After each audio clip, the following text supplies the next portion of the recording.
Welcome to ज़रा हट के। मुबश्शिर ज़ैदी, ज़रार खोड़ो और वसतुल्लाह खान का सलाम कबूल कीजिए। दहशतगर्द हमला, लाशें, मज़म्मती बयान और खामोशी, ये ख़बर मेरे ख़्याल में गुज़िश्ता कई सालों से मीडिया पर आती है और फिर दम तोड़ जाती है, क्योंकि ये कहानी है कोयटा की, बलूचिस्तान की, जहाँ से जब भी ख़बर आती है मेन स्ट्रीम मीडिया पे बदकिस्मती से वो अंदोनाक ही ख़बर होती है।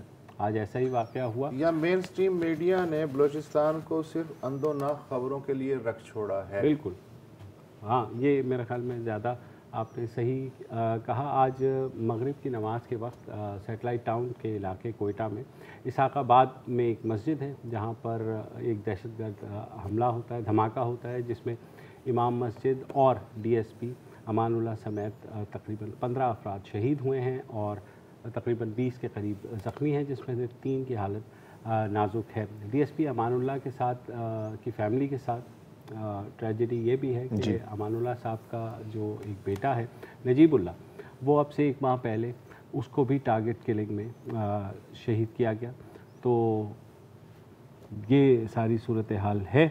ज़ाहिर है वज़ीर आज़म ने भी मुज़म्मती बयान जारी किया, आर्मी चीफ़ ने भी कहा कि ऐसे लोग जो हमलावर हैं वो हकीकी मुसलमान नहीं हो सकते, और ज़िया लांगो साहब जो वज़ीर दाखिला हैं बलूचिस्तान के, उन्होंने कहा कि ये जो है सारी कड़ियाँ साजिश की बैरूनी ताकतों के साथ मिलती हैं।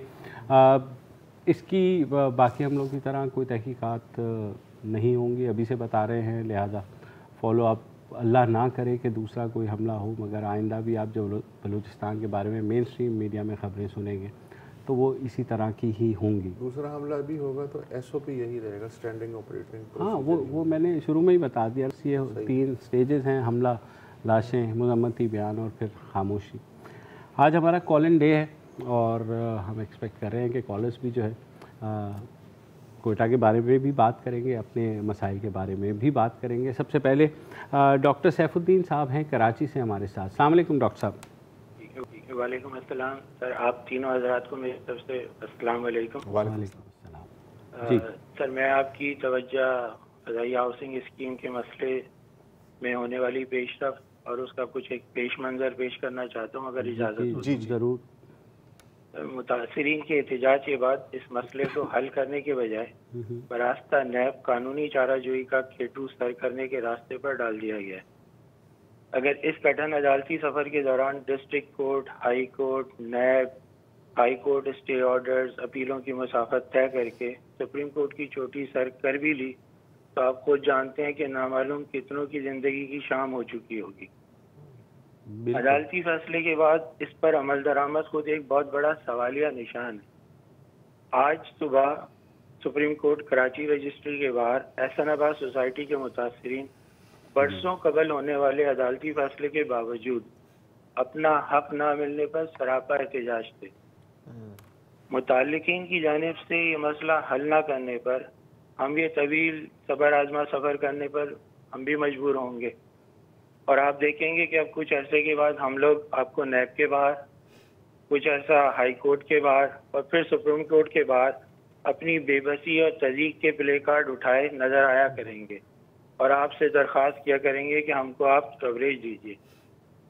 एक तरफ तो सरमायाकारी के लिए रग़बत दिलाई जाती है और दूसरी तरफ इस तरह के प्रोजेक्ट सरमाए और सरमायाकार के लिए ताबूत साबित होते हैं और मुल्क की मईशत में फ़ाल किरदार अदा करने वाले सड़कों की धूल चाट रहे होते हैं और इदारे बेइसी की तस्वीर बने हुए होते हैं। सर, इस केस का एक तकलीफ पहलू ये है कि आवाम से वसूल करदा 18 अरब रुपए में से एक खतीर रकम अकाउंट्स में मौजूद है, मगर ये एक ऐसा लॉकर है जिसकी एक चाबी फ़ज़ाइया हाउसिंग स्कीम वालों के पास है और दूसरी उनके पार्टनर मैक्सिम के पास है। जब तक दोनों चाबियां एक साथ इस लॉकर में नहीं लगेंगी, आवाम को उनकी रकम वापस नहीं मिलेगी। मसले का हल मौजूद है, टेबल पे रखा हुआ है मसले का हल, मगर उसको हल करने वाले हल नहीं कर रहे। हमारा मामला फ़ज़ाइया के साथ है, मगर वो किसी नामालूम मायदे के तहत मैक्सिम के हाथों पाबंद है। रकम आवाम की है और झगड़ा इन दो पार्टीज का है और आवाम पिस रही है। सैफुद्दीन साहब, थोड़ा सा जो मिनिस्टर फॉर ओवरसीज़ हैं जुल्फ़ी बुखारी, उन्होंने भी याद होगा एयरफोर्स चीफ से भी मुलाकात की थी और बाद में ये चीज़ें आगे बढ़ी थी। तो आपके साथ जो राब्ते हुए अब तक वो क्या थे? आप लोगों को बुलाया भी गया मुतासरीन को? PF गए, हमसे ये वादा किया गया कि जनवरी के तीसरे हफ्ते के अंदर हम ये रिफंड शुरू कर देंगे। जी। हमने उनसे कहा कि आप हमें ये तहरीरी तौर पे दे दीजिए जी। तो उन्होंने माजरत कर ली कि जी इसमें कुछ कानूनी पेचीदगियां हैं। ओके। उसके बाद उन्होंने 30 नवंबर को हमें बुलाया। 30 नवंबर को बुला के उन्होंने हमें नैब का चूरन हमारे हवाले कर दिया कि जी अब ये केस नैब में दे दिया गया है। अब नैब इसको प्रोसीड कर रहा है और आपको मालूम है अदालती निज़ाम किस तरह का होता है और ये कैसे हल होगा। आज तक फ़ज़ाइया ने इसका कोई ऑफिशियल वर्डिक्ट नहीं दिया कि ये प्रोजेक्ट कहाँ खड़ा है, आया है, ख़त्म हो गया है, बनेगा या नहीं बनेगा। इसका जो जॉइंट वेंचर पार्टनर था सर वो भी खुफिया था, उसका इब्तिदा में कोई इजहार नहीं किया गया था और फ़ज़ाइया के नाम पे ये स्कीम शुरू की गई थी। अब हमें जो है नैब के हवाले कर दिया है। जब नैब का ये बिक चुकेगा मंजन तो हमें फिर कोर्ट जाना पड़ जाएगा, फिर हम वो सीढ़ियां तय करते रहेंगे। सैफुद्दीन साहब, अगर आपको कहा गया है, मैं जाहिर है क्या उम्मीद दिलाऊं, मुझे खुद भी पता है इतने लोग एहसनाबाद वालों की आपने खुद बात की, लेकिन अगर कुछ ना कुछ आपको कहा गया है कि जनवरी के तीसरे हफ्ते में कुछ अदायगियाँ शुरू होंगी तो थोड़ा और इंतज़ार कर लीजिए, अल्लाह करे। लेकिन जो सैफुद्दीन साहब ने जो अभी सिनेरियो बनाया है ना कि बिल्कुल कुछ देर बाद नैब के सामने प्लकार्ड लेके खड़े होंगे, कुछ देर बाद हाई कोर्ट के सामने, फिर अगर लक चल गई तो शायद सुप्रीम कोर्ट के सामने मुजाहिरा करने का मौका मिले। काश मैं इनको कह सकता कि सर ऐसा नहीं होगा, लेकिन मैं झूठ नहीं बोलता। मेरा ख्याल है अदायगी होगी। हाँ। और उसका फार्मूला है 18 अरब रुपए जो बैंक में जो सूद कमाया आपने, उसका सूद जो है वो मुतासरीन में कतरा कतरा तकसीम होता रहेगा हत्ता कि वो मुकम्मल हो जाए और 18 अरब अपनी जगह इंटैक्ट रहे। ऐसे होगी। बिजनेस प्लान लाजवाब है वैसे। और फिर ये कि नैब की तरफ से खैर माजी में कुछ हुआ है कि नैब ने ऐसी अदायगियाँ की हैं ऐसे, तो हो सकता है, चलो हो सकता है कि शायद मिल जाए, लेकिन जो पहले तो ये ना कि 18 अरब नैब रिकवर करे बिल्कुल और उसके बाद फिर अदायगी हो। लेकिन वो जैसे उन्होंने कहा कि इस लॉकर की 2 चाबियां, लेकिन नैब की तो 32 ही निकालने की तैयारी हो रही है। हाँ, तो बाहर देखते हैं और इस पे फॉलो अप भी करेंगे। बिल्कुल। और नेक्स्ट कॉलर हैं हमारे नजीबुर रहमान साहब हैदराबाद से। अस्सलाम वालेकुम सर। अस्सलाम वालेकुम जनाब। सर मैं अरसा 6 महीने के बाद हाजिर हो रहा हूँ और वो भी आपको देख नहीं पा रहा हूँ। 6 महीने से मेरे ऊपर पाबंदी लगा दी गई कि मेरा इलाके से डॉन न्यूज को खत्म कर दिया गया कि जो मैं आपको देख सकूं कि क्या हालत है आप लोगों की और मेरी क्या हालत है। 6 महीने से बंद है डॉन न्यूज मेरे इलाके में। नंबर 2 के बाद मैं आपसे अफसोस करता हूँ कि बलोचिस्तान के वाक़े के ऊपर नहायत तहे दिल से मैं अफसोस है कि मेरा एक हमनाम नजीबुल्लाह भी उसमें शहीद हुआ हो। अब तीसरी बात ये कि हम तहे दिल से शुक्रिया अदा करना चाह रहा हूँ मैं सेनेट का, जो मैंने आपसे बहुत पहले आपको जिक्र किया था, जिसमें रुखसाना जुबैरी, रुबीना खालिद, रहमान मलिक ने बहुत बेहतरीन रिपोर्ट हमारी बना के सेनेट की फुल उसमें पेश कर दी है, जिसमें ये सब मुजरिम करार दिए गए जो पेंशनर्स हैं। जी, हम पेंशनर PTCL के पेंशनर, बिल्कुल ठीक। तो अब उसमें थोड़ी सी ये है कि आप हजरात में से किसी को मैं आप देख तो सकता नहीं हूँ क्योंकि 6 महीने से मेरे पे पाबंदी लगी हुई है क्या मेरे इलाके में कि मैं डॉन न्यूज देख ही नहीं सकता। अब मैं आपसे ये गुजारिश है कि आप मुझे कोई अपना व्हाट्सएप नंबर दें तो मैं आपको सेनेट की जो उन्होंने पूरी रिपोर्ट 18 सफ़ात में बना के इनको मुजरिम करार दिया है PTCL को, और उनमें क्या क्या घपले किए, क्या क्या हमारे साथ किया, ये तो जो साहब 18 अरब की बता रहे थे, हमारा तो खरबों रुपए का मामला है। जो आप ठीक है नजीबुर रहमान साहब, आप एक काम करें कि अभी जो प्रोड्यूसर साहिबान हैं उनको आप अपना नंबर दे दें, हम रब्ता कर लेंगे, तो आप प्लीज़ हमें रिपोर्ट भेज दें, मैं भी पढ़ना चाहूँगा। बिल्कुल जी। शाहद सिद्दीकी हैं कराची से। जी शाहद। जी अस्सलाम वालेकुम, आप तीनों की खिदमत में सलाम। बहुत बहुत वालेकुम सलाम। आपने आज का कोयटा का वाकया, बड़ा अफसोस है कोयटा के वाकये पे जितनी मजम्मत करें कम है, लेकिन हमारी दाखिला और खारजा पॉलिसी का ये हाल है। आप कश्मीर हाथ से चला गया था और चला गया, हमारे प्राइम मिनिस्टर ने ये नहीं कहा कि वजीर खारजा यहाँ से भागो वहाँ भागो है, ना आर्मी चीफ को कहा इधर जाए उधर जाए, नहीं गए। आज देखिए अमेरिका क्या बयान दे रहा है कि हो सकता है ईरान ने गलती से वो जहाज गिराया, अरे तुम ही और उससे लड़ रहे थे और अब तुम ही उनकी हमदर्दी में भी बयान कर रहे हो कि ईरान से हो सकता है गलती हो गई हो उस जहाज को गिराने में। तो और हमारी खारजा पॉलिसी लेके उनके पीछे जा रही है। जहाँ कश्मीर का मामला था वहां तो बिल्कुल गायब कर दिया गया है। खुदकुशियां यहाँ लोग गुर्बत से कर रहे हैं, उसमें कोई आवाज उठाने वाला नहीं है। अल्लाह का पता नहीं अल्लाह पाक क्या करने वाला है मुल्क के साथ। ठीक बात है, सही जज्बात हैं, बिल्कुल जाहिर है और बहुत से लोग हालांकि वैसे चले कश्मीर पे जितनी हमने हाथ पैर मार सकते थे हमने मारे हैं, लेकिन चले। अब्दुल कदीर हैं हैदराबाद से। अस्सलाम वालेकुम जी। वालेकुम जनाब, क्या हाल है? अल्लाह का शुक्र जी भाई। मुझे छोटी सी बात करनी थी कि बैरिया टाउन के हवाले। जी जी जी। वहाँ पे हमने 2014 में 15 में प्लाट खरीदे थे जी।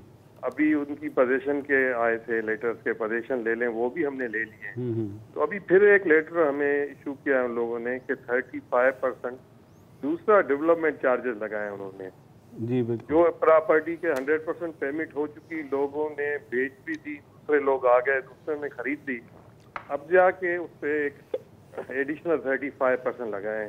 तो इसमें कोई हमारी आवाज़ उठाएं, कोई कहीं पे पहुंचाएं। ये तो सबसे किसी को खातर में ही नहीं लाते मलिक साहब जो हैं। ठीक। देखिए मलिक साहब ने जो उन पे सुप्रीम कोर्ट ने 460 अरब का जुर्माना लगाया, उन्होंने ऐसे ही पूरा करना था और सेठ अपनी जेब से तो देता नहीं है, वो निकालता, इसीलिए सेठ है, इसीलिए सेठ है और बाकी जो है मुतासरीन है और हम बैठ के यहाँ पे टेटे टे करेंगे। शहनाज लगारी, हर बंदे की एक जगह है यार लाइफ। शहनाज लगारी है मीरपुर खास से। जी शहनाज साहिब अस्सलाम वालेकुम। अस्सलाम वालेकुम। वालेकुम अस्सलाम। तीनों सर सबको वालेकुम सलाम।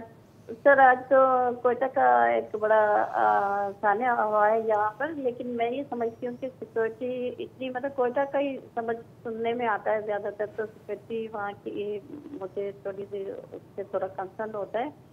बहरहाल उसका दुख हुआ है मुझे, लेकिन एक मुझे आपके तवज्जुह से हमारी सिंध गवर्नमेंट या उसके इंतज़ामिया के लिए मुझे एक आपसे बड़ी रिक्वेस्ट ये है कि मेरा बच्चा जो है NAD में पढ़ता है, अभी फर्स्ट ईयर में जो है ना वो हॉस्टल अलाउ नहीं है, तो फर्स्ट ईयर में अलाउ नहीं है। अब प्राइवेट हॉस्टल में रहता है तो आप सोच सकते हैं कि प्राइवेट हॉस्टल है और फिर वहाँ मेरे शहर मीरपुर पास से कराची का काफ़ी डिस्टेंस है, तो 50,000 का मेरा तकरीबन मंथली खर्च है। तो क्या गवर्नमेंट ऐसा नहीं कर सकती कि फर्स्ट ईयर में उनको जो है अपनी हॉस्टल उनको दे और हमारी पूरी मुश्किलात कम हो? हम फिक्रमंद भी रहते हैं कि वहाँ से प्राइवेट हॉस्टल से यूनिवर्सिटी तक जाना, NAD तक। सही, बिल्कुल रास्ता है। देखिए अब मुझे नहीं पता कि ऐसा कुछ हुआ ये है कि मैं भी हॉस्टल में रहा हूँ कराची यूनिवर्सिटी और NAD यूनिवर्सिटी में, बल्कि बाकी जगहों पे भी। ये मीठा राम हॉस्पिटल, कायदे आज़म, ये थी एक बड़ी नेमत थी। दूर दराज के जो स्टूडेंट्स पढ़ने आते थे, लेकिन फिर जैसे ही लॉ एंड ऑर्डर की लेट 80s में सिचुएशन बदलनी शुरू हुई और रेंजर्स जब आए और यूनिवर्सिटियाँ रेंजर्स के हवाले की गई, तो ज़ाहिर है उन्हें रहने के लिए जगह भी चाहिए थी। तो रफ्ता रफ्ता पहला नज़ला हॉस्टल्स पे गिरा, वो हॉस्टल खाली कर गए। तो पिछले 30-35 साल से वो जो एक सहूलत थी वो गायब हो गई। तो अब प्राइवेट हॉस्पिटल्स में स्टूडेंट्स जो हैं वो इज्तिमाई तौर पे रहने को मजबूर हैं। तो ये मसला जो है मुस्तकिल चल रहा है और ये जो हुकूमत है इसके पास तो वैक्सीन के पैसे नहीं होते, तो अब ये है कि ये कहाँ से हॉस्टल वापस बहाल करें। तो रेंजर्स से वापस ले सकते हैं हॉस्टल। अच्छा वक्फा ले लें। हाँ मैं वक्फा ले लें, बेहतर होगा। हाँ वक्फा ले लें।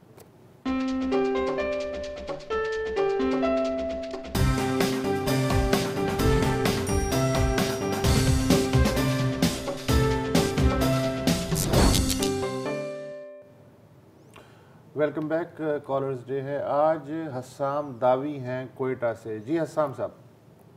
जी अस्सलाम वालेकुम। वालेकुम अस्सलाम। आप तीनों को सलाम। सर मेरा आपसे मैं 1 मिनट लूँगा आप लोगों के लिए कि आज जो कोयटा में धमाका हुआ है, नॉर्मली ये चीज़ हम नॉर्मली कोयटा में यहाँ पे बहुत फील करते हैं। एक तो एक और चीज़ भी यहाँ पे जो स्ट्रिप चलती है कि कहीं पे जो कहीं और धमाके होते हैं तो वहाँ उसके साथ शहीद लिखा जाता है। यहाँ पे अभी आप लोगों ने शहीद लिखा, नॉर्मली लिखा जाता है जाम बहाक, तो लोग यहाँ पे बहुत फील करते हैं। दूसरी बात ये है कि जब भी धमाका होता है तो उसकी जो जो मीडिया टाइम होता है वो 5 मिनट या 2-3 मिनट दिखाते हैं। अभी पिछले दिनों कराची में एक बिल्डिंग गिरी थी जो टेढ़ी हो गई थी, उस पर आधे दिन वो दिखा रहे थे। 15 बंदे अभी मरे थे। आज से 2 साल पहले जब वो एक धमाका मस्तूंग में हुआ था जिसमें कोई तकरीबन 250 बंदे मरे थे, शहीद हुए थे इनफैक्ट, तो उस पर भी पूरा दिन मीडिया नहीं दिखा रहा था। मीडिया सारा दिन नवाज शरीफ को दिखा रहा कि नवाज शरीफ एयरपोर्ट पे उतरे हैं, नहीं उतरे, शहबाज शरीफ कहाँ पहुंचे, कहाँ नहीं पहुंचे। बात ये है कि नॉर्मली मीडिया वाले किस चीज़ को नोट करते हैं? मीडिया वाले ये देखते हैं कि हमारी रेटिंग कहाँ से हो रही है। यहाँ पे ये नोट किया जाता है बलूचिस्तान में पॉपुलेशन नहीं है, वहाँ पे जो चैनल है हर जगह दिखाए नहीं जाते हैं। तो जहाँ पे बड़े शहरों की बातें होती है वो ज़्यादा रिपोर्ट की जाती है, छोटे शहरों को बिल्कुल, या बलूचिस्तान जैसे सूबे को तो बिल्कुल ऑफ एयर ही दिखाया जाता है। बहुत सी ऐसी चीज़ें जो दिखाई भी नहीं जाती ऐसे। ये तो बैंक पे एक धमाका था जो मजबूरन में दिखाना पड़ रहा है, बस ये है। ठीक जी, ऐसा ही है, बस ये एक बात। बिल्कुल इससे इत्तेफाक करते हैं, 100% ऐसा ही। बिल्कुल, और हमने शुरू में भी यही कमोबेश बात की थी। मोहम्मद सलीम साहब हैं रावलपिंडी से। अस्सलाम वालेकुम सलीम साहब, सर कैसे हैं भाई? सलाम सर। जी सर, बड़ी मेहरबानी सर आपकी। सर वो मैंने आपको लास्ट नवंबर के महीने में कहा था ना कि 9 जनवरी को हमारी हियरिंग डेट पिटीशन की फिक्स हुई है नेशनल बैंक की। तो कल सर नेशनल बैंक की हमारी सुप्रीम कोर्ट में हियरिंग डेट फिक्स हुई थी। तो जैसे ही वो कार्रवाई शुरू हुई तो वीडियो लिंक अपना मिलाया गया सुप्रीम कोर्ट से कराची, तो कराची से अपना सुप्रीम कोर्ट का वीडियो लिंक बैठ गया सर, जबकि कोयटा और पेशावर का वीडियो लिंक बहाल था। अब अगर सुप्रीम कोर्ट ऑफ पाकिस्तान का वीडियो लिंक बैठ जाए तो आप सर ये मुझे बताइए कि पाकिस्तान के दूसरे इदारों से हम क्या गिला शिकवा कर सकते हैं? अब आप मुझे बताइए, 28 माह हो गए सर, मुझे तो कोई उम्मीद नजर नहीं आ रही सर। अब मेरा ख्याल है, मुझे लग रहा है कि ये शायद मेरी इस प्रोग्राम की लास्ट ही कॉल हो सर। अभी 3 दिन पहले मेरे एक और दोस्त मेरे यहाँ रावलपिंडी में फोत हो गए। अब आप बताइए सर, हम कहाँ जाएं, किसके पास जाएं? हमारे सलमान अकम राजा खड़े होकर कहा भी है कि सर हमें कोई डेट दे दें आप, तो वो जज उठ के चले गए सर। अब बताइए ना सर, अब क्या करें, किसके पास जाए sir? Video link supreme court का अगर बहाल नहीं है तो सर फिर क्या है सर? कराची से बहाल नहीं है, कोयटा कराची का, कोयटा पेशावर का बहाल है, लेकिन कराची से हमारा वीडियो लिंक बहाल नहीं है। सुप्रीम कोर्ट का सर आप अंदाजा लगा। ठीक है, बिल्कुल। आप मतलब इतना भूल गए हैं कि मतलब अब मैं समझ नहीं आती कि मतलब जवाब क्या दे। सही बात है ना।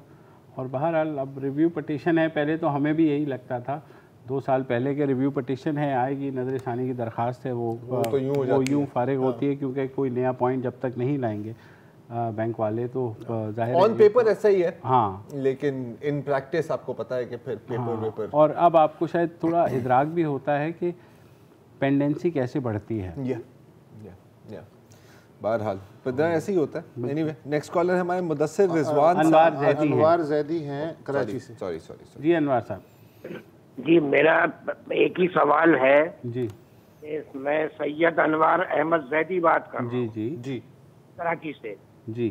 मुझे क्या नाम है, सर्विस के दौरान एक सर्टिफिकेट बैंक ने इशू किया था, इसका नाम है नेशनल एसेट इंश्योरेंस लिमिटेड, और जिसकी कैपिटल वो अथराइज कैपिटल है 1 अरब रुपए, और ये 2011 में मुझे इशू हुआ था दौरान सर्विस जी, और मैं 14 में रिटायर हुआ था।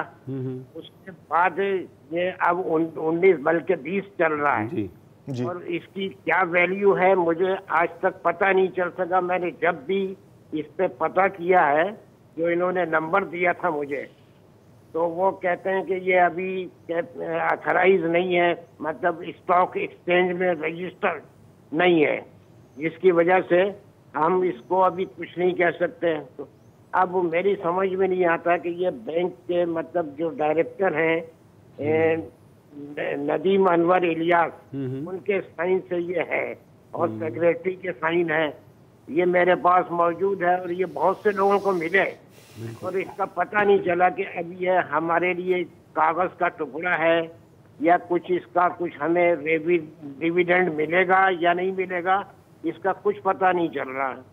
ठीक है, चलिए ये हम चेक कर लेते हैं। नेशनल एसेट्स मैनेजमेंट, अनवार साहब। नहीं नेशनल एसेट्स मैनेजमेंट, नहीं नेशनल एसेट इंश्योरेंस। पहली दफा नाम सुना? हाँ, मैंने भी पहली दफा सुना है। कागज पकड़ा दिया। ऐसे ही ऐसे ही लग रहा है, और अब फोन भी नहीं उठाएंगे। चलो तो एक ब्रेक ले लेते हैं, ब्रेक के बाद वापस आते हैं।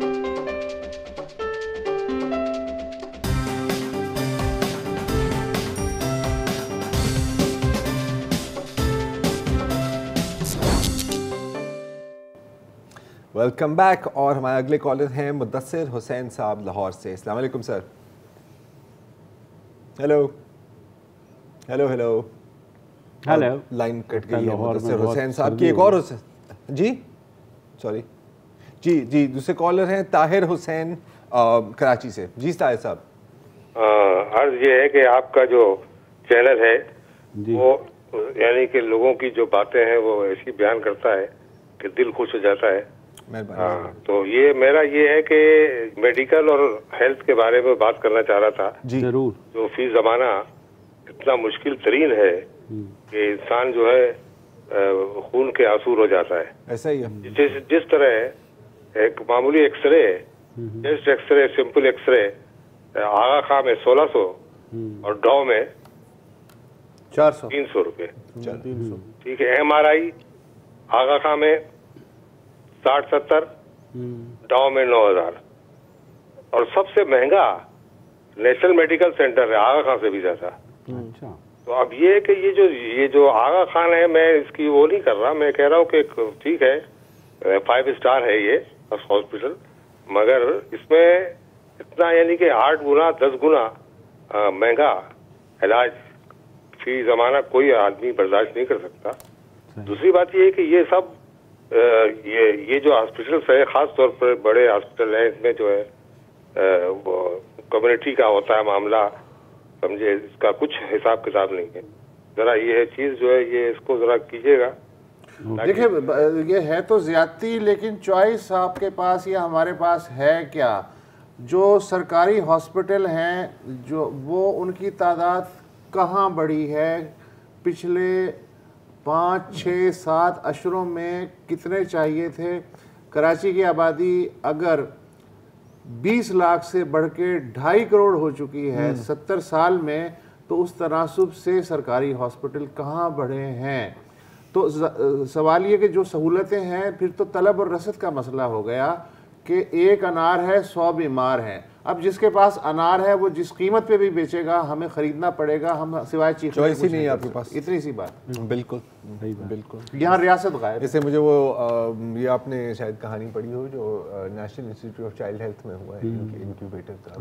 हाँ, ये नॉर्मल है, ये बिल्कुल नॉर्मल न्यूज़ है, इसमें कोई वो नहीं है। इम्तियाज साहब है कराची से।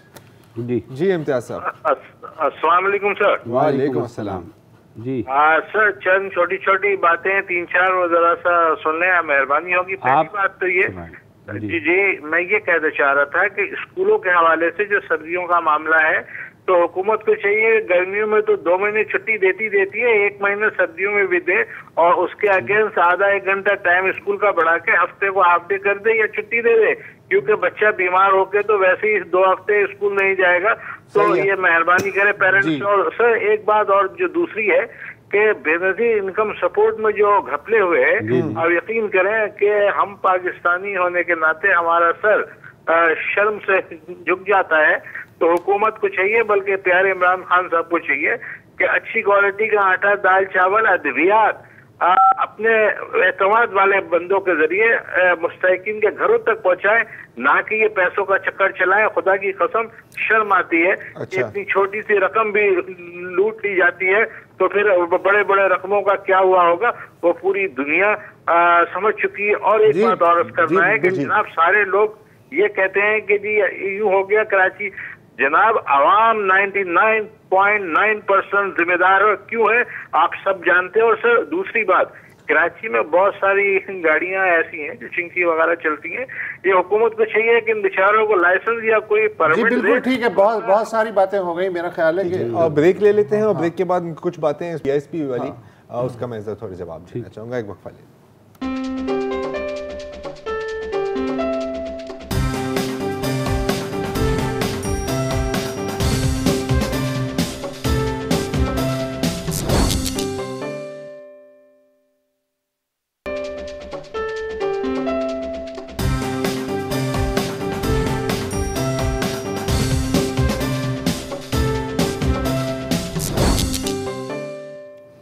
वेलकम बैक जी। अच्छा, ब्रेक से पहले मेरे ख्याल इम्तियाज साहब का एक सवाल था BI Benazir income support programme के बारे में, और यकीनन जो हुआ है वो शर्मनाक है और बहुत अच्छी बात है, मैं कहता हूँ कि बड़ी हेल्थी साइन है कि इनको भी शर्म आ रही है और हमें भी शर्म आ रही है। लेकिन एक पॉइंट इसमें ऐड करना चाहिए क्योंकि उन्होंने कहा ना कि अब डायरेक्ट राशन ट्रांसफर कर दिया करें। इसका ये मतलब नहीं है कि प्रोग्राम में कोई एज सच गलती है, प्रोग्राम अच्छा है और दुनिया भर में जो जितनी भी इस तरह की एजेंसीज हैं जो इन चीज़ों को देखती हैं उन्होंने इसको सपोर्ट किया है हर प्रोग्राम में। आपको और सिर्फ इतनी सी बात है कि बाकी एजेंसियां हर 5-10 साल बाद स्क्रूटनी करती हैं, लिस्ट स्क्रूटनी हमारे यहाँ नहीं होती। हाँ, बिल्कुल। और देखो वेलफेयर फ्रॉड हर मुल्क में होता है, यूके में होता है, यूएस में होता है, हर जगह होता है। आपको चेक्स एंड बैलेंसेस रखने होते हैं। Human nature is human nature, हम सबको पता है। मुशर्रफ हुसैन हैं कराची से। जी मुशर्रफ साहब। वालेकुम अस्सलाम। कराची से मुशर्रफ बात कर रहा हूँ। जी जी सर। सर अभी कुछ देर पहले हॉस्पिटल की बात हो रही थी कराची के लोगों के हवाले से। ये 2.5 करोड़ से 3 करोड़ की आबादी का शहर है और इसके साथ जो नाइंसाफियां हो रही हैं, इस पे आप 2 लोग बैठकर सिर्फ और सिर्फ ये बातें कर रहे हैं, लेकिन खुदा का डर और खौफ नहीं नजर आ रहा मुझे। किसमें? हमारे में? सर प्लीज सर जी कराची 3.5 करोड़ और पूरे पाकिस्तान को कमा के देने वाला शहर है और इसके अंदर हॉस्पिटल, अब्बासी हॉस्पिटल में जाए तो एक ड्रिंक तक के नहीं खरीद सकते। दिल का हॉस्पिटल है 16 नंबर पे। मैं अभी अपनी वालदा को लेकर गया था हॉस्पिटल में, तो बड़े अफसोस हुआ और मैं बद्दुआएं करता रहा इस दिन गवर्नमेंट के लिए कि या अल्लाह ताला, ये कराची की जो गवर्नमेंट थी इसका क्या हशर हो गया है। जो शहर कमा के देता है उसका ये हाल। अभी परसों में अपनी वालदा को वहां से लेकर आया, डिस्प्लिन तक के नहीं खरीद सकते हैं। शर्म आनी चाहिए, हमें इंटरनेशनल शहर में रहते हैं। और अल्लाह ताला से मैं हर नमाज में दुआ करता हूँ, या अल्लाह इस शहर को 92 जैसा बना दे, 91 जैसा बना दे। या अल्लाह परवेज मुशर्रफ का दौर दोबारा आ जाए और परवेज मुशर्रफ को जो लोग बुरा कहते हैं, या अल्लाह उन पर अपना अजाब इलाही ना दे। ठीक। साबिर माइकल हैं कराची से। जी साबिर साहब। अस्सलाम वालेकुम जी। वालेकुम अस्सलाम। सर 2 बातें अर्ज करनी है। जी जरूर। कोशिश करूंगा जितनी जल्दी बात कर सकूं। सर सबसे पहले पाकिस्तानी अक़लियतों की एक मासूम सी ख्वाहिश सामने रखना चाहता हूँ। जरूर रखिए। अच्छा ऐसा है कि वो जो करतारपुर राहदारी है उससे मुतासर होके हमारे अंदर भी ये जोश पैदा हो गया, हालांकि मुतालबा तो बहुत पहले से है कि हमें भी पाकिस्तानी मसीहियों को भी इसराइल में अपने मुकद्दस मकामात की इजाज़त देने का कोई एहतमाम करे हुकूमत। हमने माना कि इसराइल के साथ हमारे सफारती ताल्लुकात नहीं हैं और हमारी कोई डिमांड भी नहीं है कि उनसे ताल्लुकात करें, लेकिन क्या गवर्नमेंट ऑफ जॉर्डन के साथ मिलकर कोई ऐसा कोई इंटरिम अरेंजमेंट बनाया जा सकता है गवर्नमेंट ऑफ पाकिस्तान कि कुछ ऐसा कोई वर्क पर? लेकिन इसमें इसराइल की रजामंदी भी तो चाहिए ना। ठीक है, लेकिन बात तो स्टार्ट हो, नेगोशिएशन तो स्टार्ट हो, ये एक डिमांड तो सामने जाए, फिर देखेंगे वहां से भी क्या ओपिनियन आती है। लेकिन बस ये जो मसीही अक़लियत है उनकी ये बहुत बड़ी तादाद। आप चर्च ऑफ द सेपल्कर का जिक्र सोच रहे होंगे, बहुत सारी तवज्जो से होपफुली अगर कोई फॉरेन ऑफिस में सुन रहा हुआ तो शायद इस चीज को लेकिन कंट्रोल तरीके में अगर करें तो आप अप्रोच कर सकते हैं। दूसरी बात आपने क्या करनी थी? एक मसीही करतारपुर की जरूरत तो है। जी बात करनी थी। मेरी 2-3 हफ्ते पहले भी बात हुई थी, वो बात अधूरी रह गई। वसतुल्लाह साहब ने फरमाया कि टाइम खत्म हो गया, तो अब दोबारा बात कीजिएगा। मुझे आपके सामने सिंध गवर्नमेंट की क्रिश्चियन कम्युनिटी से मुतल्लिक एक इंस्टीट्यूशनल डिस्क्रिमिनेशन की एक बड़ी डॉक्यूमेंटेड किस्म की मिसाल सामने ला। हमारे एक साथी हैं आमिर रॉजर भट्टी के नाम से, फिजिकली हैंडीकैप हैं और पिछले साल जब सुप्रीम कोर्ट ने कहा था कि डिसेबल्ड पर्संस को अपॉइंट करें तो उन्होंने भी मुलाजमत के कोटे के लिए अप्लाई किया। उन्हें नायब कासद की पोस्ट के लिए इंटरव्यू कॉल आया। इन नायब कासद की पोस्ट के लिए उन्होंने अप्लाई किया, लेकिन जब लेटर जारी किया गया सेक्शन ऑफिसर असलम मेमन साहब की जानिब से एजुकेशन डिपार्टमेंट के, तो 7 लोगों को अपॉइंटमेंट दी गई।